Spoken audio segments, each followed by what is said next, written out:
Chapter 4 of Tanya.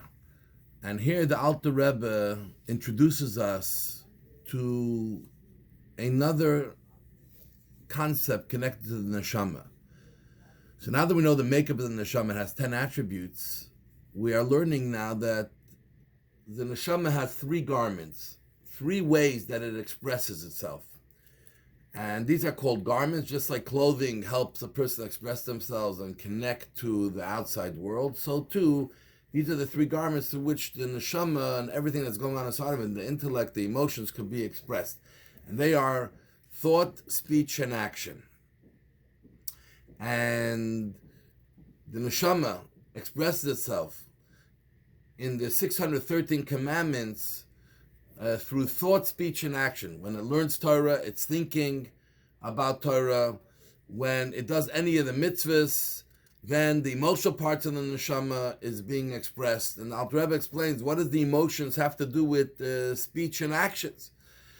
So the main emotions, which are love and the fear and the awe, actually the driver of commandments. Because when you love Hashem, you want to do what Hashem wants us to do. And when you are in awe, fear and awe of Hashem, then you stay away from what Hashem doesn't want us to do.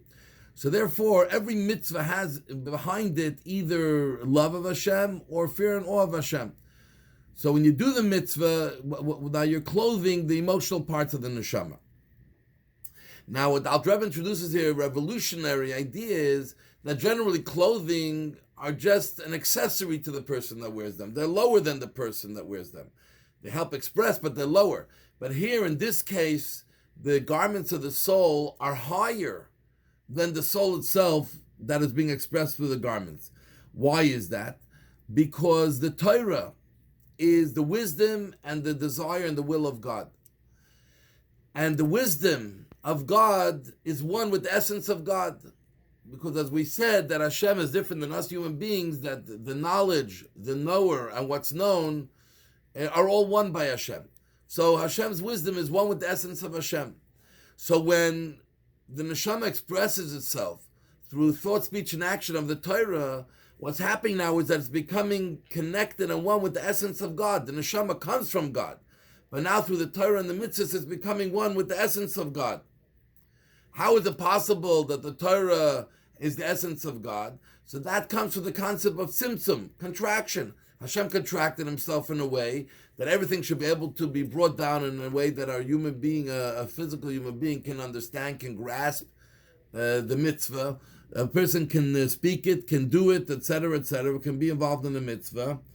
And therefore, when the neshama does the mitzvahs, expresses its knowledge and its feelings through the mitzvahs, the neshama is being totally clothed now with the essence of God through the Torah. And this is what it says in Pirkei Avot, in Ethics of Our Fathers, that one moment in this world is greater than all of an eternity in the world to come. Even though the world to come, the revelation of God is much greater, but there they're only getting a radiance of God, not the essence of God, because there's no Torah mitzvahs there. But here in this world, when you do Torah mitzvahs, you actually become one with God. So this is only an opportunity that happens here in this world.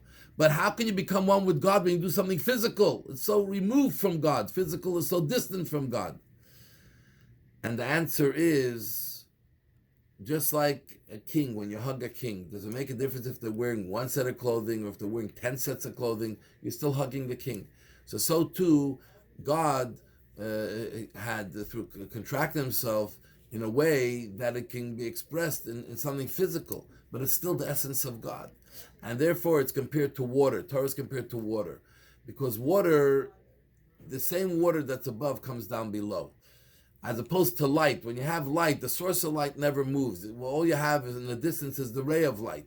Wisdom. The source of wisdom never moves from the person who gives you the wisdom, but they give you a ray of their wisdom. When it comes to water, the same water that was in one cup goes to the other cup. So to Torah, it's the same Torah.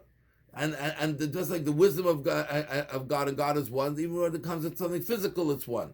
And this is what the quality of the experience of the levush of the garments that exists, which the neshama expresses itself. The end of chapter 4.